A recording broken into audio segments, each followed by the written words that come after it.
খাগড়াগড়ে হয়েছিল, তখনও যা বলেছি আমরা এখনো তাই বলি। তৃণমূল থাকলে বোমা বিস্ফোরণ হবে। জামাত, হেফাজত, রাজাকার, জেএমবি, হিজবুল, আইএসআইএস, আনসারুল বাংলা, এ তো তৃণমূল কংগ্রেসের সৃষ্টি করা। ওরা সিভিল লোককে রাজ্যসভায় পাঠায়, ইমরানকে। ওদের ফারাক্কার এমএলএ পিএফআই এর প্যারেডে শামসেরগঞ্জে পার্টিসিপেট করে। খাগড়াগড়ের ঘটনার সময় সিদ্দিকুল্লাহ চৌধুরী কি বলেছিল? কদিন আগে আহমেদের হাতে গুঁতো খেয়েছে মন্তেশ্বরে। কি বলেছিল খাগড়াগড়ের সময় যখন এনআইএ ইনভেস্টিগেট করতে শুরু করলো, তখন কি বলেছিল মনে নেই আপনাদের?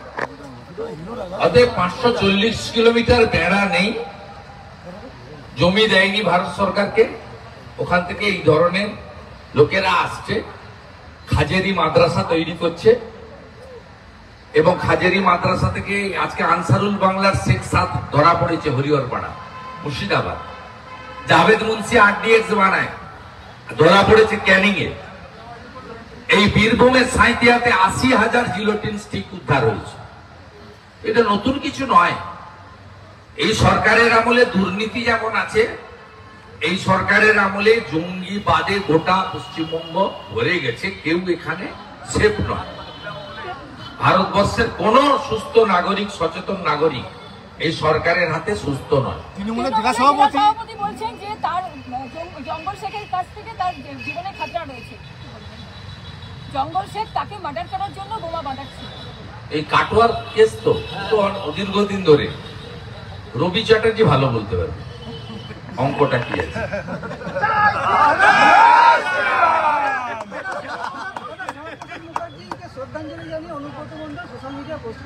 উনি কে? এই যে আপনারা তৈরি করছেন এই সমস্ত আজে বাজে লোক। কালকে বোলপুরের আইসিয়া তার মাকে বলেছে, এরপরে আপনার মাকে স্ত্রীকে বলবে। এইসব লোককে কমপ্লিটলি মিডিয়া থেকে বয়কট করুন। আপনারাই এসব লোককে বাড়িয়েছেন। দাদা, এর আগে বিধানসভায় 16টা ছিল তৃণমূলের, এবারে কি 26 বিধানসভায় কি বিজেপি দাঁড় করতে পারবে পূর্ব বর্ধমান জেলায়? গতবারে প্রথমত ভোট হয়নি, দ্বিতীয়ত গুনতে দেয়নি। আমরা এখানে 4টে সিট জিতেছিলাম, গণনা কেন্দ্রে লুট করেছি। মেমারি আমরা জিতেছি, লিখে রাখুন আপনি আমার। পূর্বস্থলীর একটা সিট আমরা জিতেছিলাম, প্রপার বর্ধমান আমরা জিতেছি। লুট করে নিয়েছে।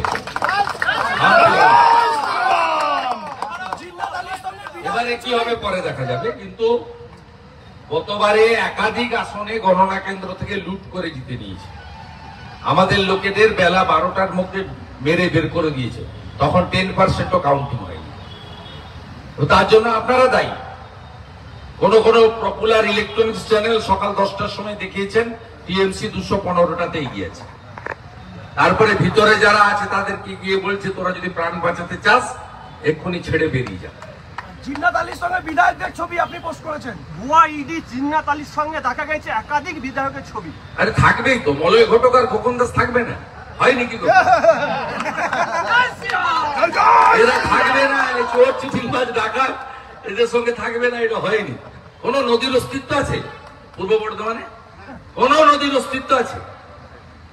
কিভাবে লুট করছে এরা আপনারা দেখছেন না? সমস্ত নদী ভেঙে তছনছ করে দিচ্ছে। জামালপুরে বালি শেষ হয়ে গেছে, জামালপুরে বালি শেষ, জামালপুরে বালি শেষ। ও মেহবুব খান বলতে পারবে ভালো, আমি বলতে পারবো কোথায় যাচ্ছে।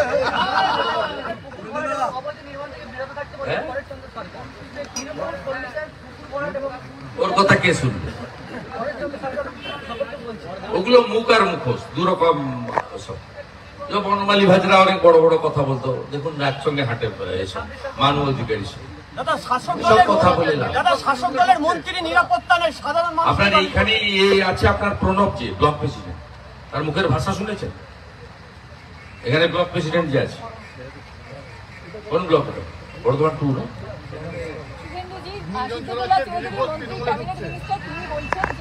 মমতা সরকারে কি আমরা নিরাপদে আছি? আমি শুনেই কোশ্চেন তুলছে, চৌধুরী কোশ্চেন তুলছে। দম থাকলে পদত্যাগ করুন না, পদত্যাগ করে রাস্তায় বেরোন না, নামুন না।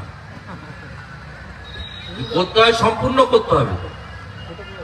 আমি তো সব ফেলে দিয়ে 5 বছর আগে বিজেপি যোগ দিয়েছি। গাছের খাবো আর তলার পোড়াবো দুটো হতে পারে না। মমতার পুলিশকে নিয়ে ঘুরবো পাইলট কার নিয়ে, আর এ তো দর কষাকষি হচ্ছে। মন্তেশ্বরে আহমেদ বলছে আমি দাঁড়াবো, একে ভাগা, আর ও বলছে না আমি ছাড়বো না, আমার যতক্ষণ না দেহত্যাগ হবে আমি পদত্যাগে নেই। এই তো লড়াই।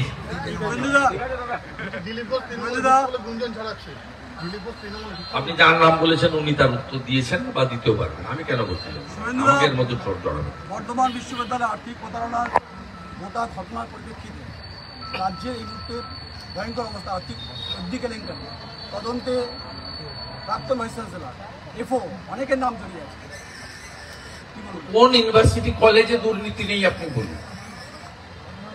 কোন ইউনিভার্সিটি কলেজে দুর্নীতি নেই? আমি মঙ্গলবার দিন বিকালে কলকাতা একটা প্রেস করে আপনার একটা ক্যালেন্ডার বের করে দেবো, তাতে দেখবেন তৃণমূলের কোন কোন পান্ডারা আপনার এইসব কাণ্ডের সঙ্গে যুক্ত এবং কলেজে কাজ চাকরি করে। আমি তালিকা বের করব। প্রত্যেকটা কলেজের গভর্নিং বডিতে প্রেসিডেন্ট হয়ে ওরা বসে আছে এবং গত 10 বছরের মধ্যে যত নিয়োগ হয়েছে সমস্ত নিয়োগ অবৈধ নিয়োগ।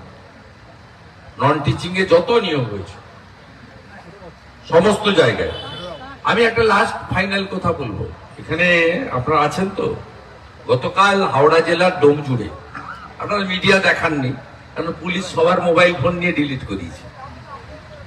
হাওড়া জেলার ডোমজুড়ে উল্টো রথ বা ফিরতি রথ আমাদের বলা হয়, সেই রথযাত্রাতে একজন পুরোহিতের শরীরের চেহারাটা দেখে বিধর্মী জেহাদিরা কি করেছিল। এই ছবি কেউ পাবেন না, কারণ পুলিশ ওখানে ওই যে দীঘাতে তথাকথিত কালচারাল সেন্টারকে জগন্নাথ দেব নাম দেওয়া হয়েছিল, সেখানে দড়িতে যিনি পা দিয়েছেন প্রবীণ ত্রিপাঠী, তিনি হচ্ছেন হাওড়া পুলিশ কমিশনারের কমিশনার। দেখুন এই রথে ছিলেন এই প্রভু রথে ছিলেন।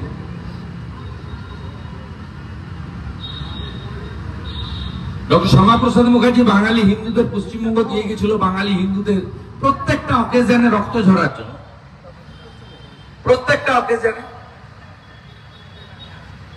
এমন একটা ইনসিডেন্ট বলুন আপনি, গত দুর্গাপূজা থেকে কালকে উল্টো রথ পর্যন্ত একটা বলুন যে হিন্দুদের ধর্মীয় অনুষ্ঠানে রক্ত পড়েনি, একটা নাম বলুন। তাই আপনাদের সকলকে আমি ঐক্যবদ্ধ হওয়ার আবেদন জানিয়ে আমি শেষ করছি প্রশ্ন।